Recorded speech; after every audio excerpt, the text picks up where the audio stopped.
April 20th. Every year on this day, billions of people around the world gear up to celebrate what they believe is one of the most joyful and sacred days of the year, Easter. Colorful eggs, adorable bunnies, the smell of hot cross buns in the oven, and the sound of hymns in church, all of these seem to tell a powerful story, the miraculous resurrection of Jesus from the dead.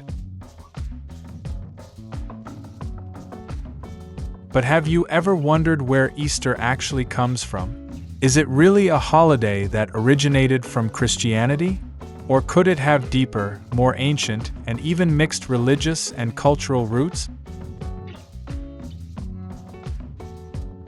Just like you'd carefully examine an artifact to know if it's real or fake, if we want to know whether Easter truly comes from the Bible, we need to take a closer look at its origins. What the Bible actually says. Let's start with the Bible. It's true that Jesus told his followers to remember him, but not his resurrection.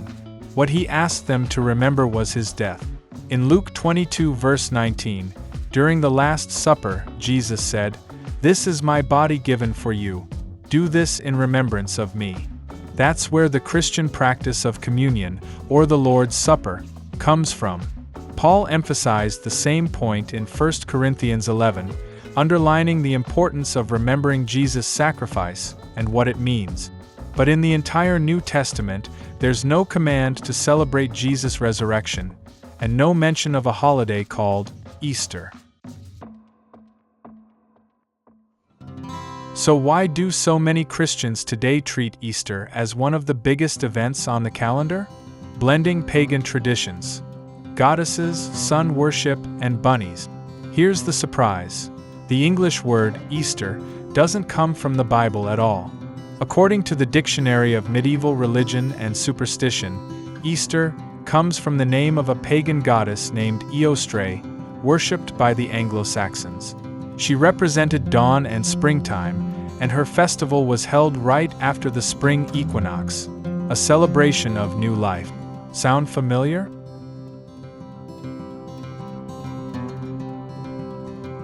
Early Christians often tried to make Christianity easier to accept by blending it with familiar local customs.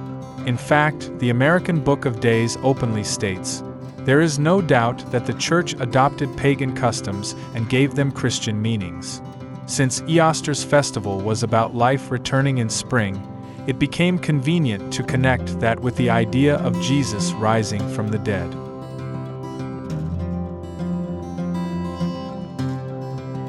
Eggs and bunnies. Where do they come from?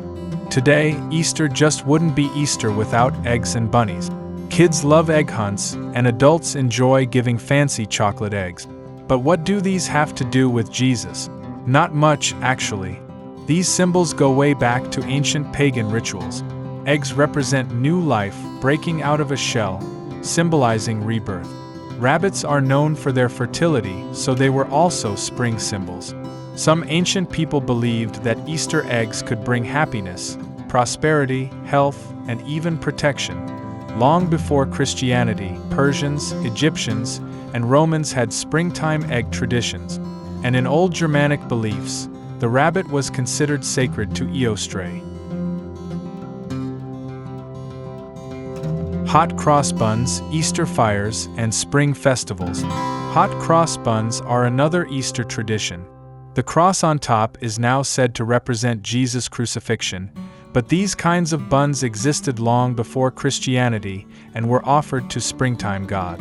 Lighting bonfires, known as Easter fires, is also a tradition tied to solar worship, symbolizing the victory of light over darkness. Many European regions used to light fires at the spring equinox to chase away winter and welcome new life. The Church's strategy: sanctify the pagan? Faced with these popular pagan traditions, the early Church didn't always try to erase them. Instead, they often just gave them new meaning. They Christianized them. This way, they could keep the traditions people loved, while strengthening their influence. Curious Customs says that the early Church's approach was to give Christian meanings to practices they couldn't eliminate. The joy people once felt from the rising sun and spring's arrival became joy in the resurrection of Christ. But this raises a big question. Is this really okay from a biblical standpoint? Bible versus tradition. What does God actually want? So, what does God think about all of this?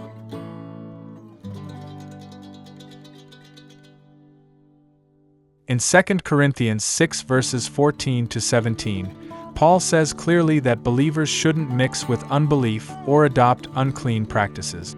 Peter also encouraged believers to crave pure spiritual milk, not corrupted traditions. There's no record in the Bible of Jesus' apostles celebrating Easter. They didn't hide eggs, play games with bunnies, or bake sweet bread to honor the resurrection.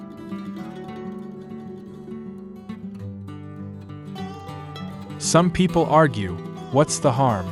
Books like The Origin and Meaning of Easter point out that many religions absorb older customs to make things more relatable. The American Book of Days even admits that 4th century church leaders adopted pagan traditions and gave them Christian meanings. But that misses a key question. How does God feel about it? Back to the Bible. The origin and customs of Easter calls Easter the most important Christian celebration. Many writers agree. But if it's truly that important, why didn't Jesus or his apostles ever mention it? Instead, the Bible tells Christians to remember Jesus' death, not his resurrection. An older version of Encyclopedia Britannica says, "The New Testament and the writings of the early church fathers do not mention any celebration of Easter. Neither Jesus nor his apostles commanded it." What can we learn? In Exodus 32, the Israelites tried to turn a pagan celebration into one for the Lord. They danced, partied, and called it a festival to Jehovah. God wasn't pleased. In fact, he punished them severely. This story reminds us, using pagan customs to worship God doesn't make it acceptable to him. Easter is full of rich history, symbolism, and cultural layers. It's a celebration of spring for many, and a spiritual event for others. But for those who want to live by God's standards, the real meaning of the day shouldn't come from myths or man-made customs. It should come from Jesus' sacrifice and the salvation it offers. Sure, it's fine to appreciate the beauty of decorated eggs and the cuteness of bunnies, but ultimately we need to ask ourselves, are we celebrating culture or are we celebrating faith? Final thought. The Bible doesn't say Easter is a biblical holiday.